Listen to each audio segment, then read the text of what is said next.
February isn't even here yet, but it's looking like an absolute bloodbath for game releases, especially with big names like Kingdom Come Deliverance 2.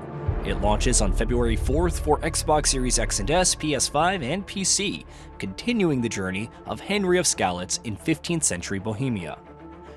For all of the criticism the first game received, it sold over 8 million units since launching in February of 2018.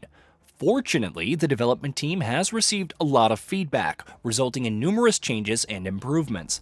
Kingdom Come Deliverance 2 is also much bigger in scope, promising a 100-hour role-playing experience. What are some of the more significant changes over the previous game? Well, let's go over 15 of them here. Scale and size.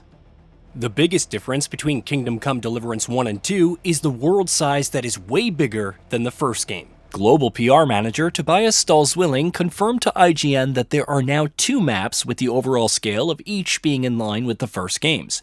Players will explore new locations like the mining city of Kuttenberg, which is big. More quests, cutscenes, and random encounters. Of course, when you hear a larger scale, does that only apply to the world size? According to Stolz-Willing, in the same interview, it's a bit of everything. Players will discover more quests, random encounters, and cutscenes, which total 5 hours in length, to go with the new story, characters, and locations. However, there's still that commitment to ensuring it's all high quality. If you know how we handle our features, then you can be sure everything we added is based on our desire to create deep and engaging mechanics, said Stolz-Willing. More dynamic quests. Having lots of engaging content is good, but quests are also more dynamic, thus providing more replay value. GameSpot cited one example that involves stealing a sword from an opposing sword fighting school to challenge them to a duel. If you take it without raising any alarm or being noticed, the duel will be straightforward and even on both sides. However, getting spotted will result in the opposing side gaining an advantage. It's one of the smaller twists, but this is how Kingdom Come Deliverance 2 is approaching all of its quests, thus ensuring your actions feel much more meaningful, while also making you think twice about when and where to save. More Reactive World. The reactivity of the world is all the more intriguing because it also makes NPCs more significant. If you commit a crime, several things like your appearance, reputation, etc. will determine the reaction of those around you. As a result, some may fight you, while others will run away to call for help. Escaping the scene of the crime is prudent, but the area will remain on high alert. Given the number of new random encounters, Kingdom Come Deliverance 2 has even added a quick answer option to respond to NPCs as you pass by. Blacksmithing. Cut from the original game, blacksmithing is thankfully available in Deliverance 2. As Henry dons the blacksmith's apron and gloves, you can transform metal pieces into full-fledged weapons, perhaps even armor. Of course, heating the metal and rhythmically striking it is paramount. Though we await further details, the developer says the sequel's blacksmithing minigame will take you as close to a medieval forge as you can get. Horse improvement. Henry's faithful horse from the first game, Pebbles, returns, and while he probably hasn't forgotten how you abandoned him in favor of superior options, Kingdom Come Deliverance 2 will now see him passively improve with more usage. It's unknown if any other horses get this benefit, but it provides more incentive to stick with Pebbles, perhaps even up till the end. Scholarship. Henry is undergoing some resets when the sequel begins, but skills like reading remain.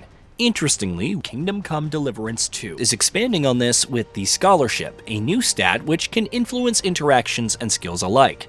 Level it up enough and you can eloquently employ new dialogue options in conversations. Some skills will also gain more XP, thus speeding up your progress. Outfit swapping. Swapping outfits or even separate items of clothing wasn't super intuitive before, but thankfully, the sequel addresses with a pseudo loadout feature. You can set up to 3 outfits and quickly swap between them depending on the situation. Since Henry's clothing influences the reactions of other characters, being able to go from snazzy to battle ready at the drop of a hat is great. Combat improvements. Combat is one of the more awkward elements of Kingdom Come Deliverance, and the developer took great strides to improve in its sequel. There's more room for simply waylaying into enemies with blunt weapons, and it's slightly easier to parry and block attacks. If you want to master combos, they provide a lot more utility than before. New ranged weapons.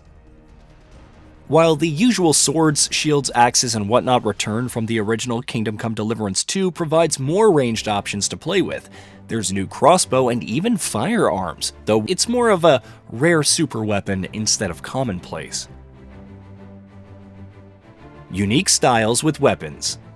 Of course, the existing weapon types are getting some much-needed attention by way of separate movesets and combos. Kingdom Come Deliverance 2 also implemented historically accurate styles, quirks and all, with the help of weapon masters. If the melee combat's improvements shine through, then trying out different weapons and leveraging their movesets should be a blast.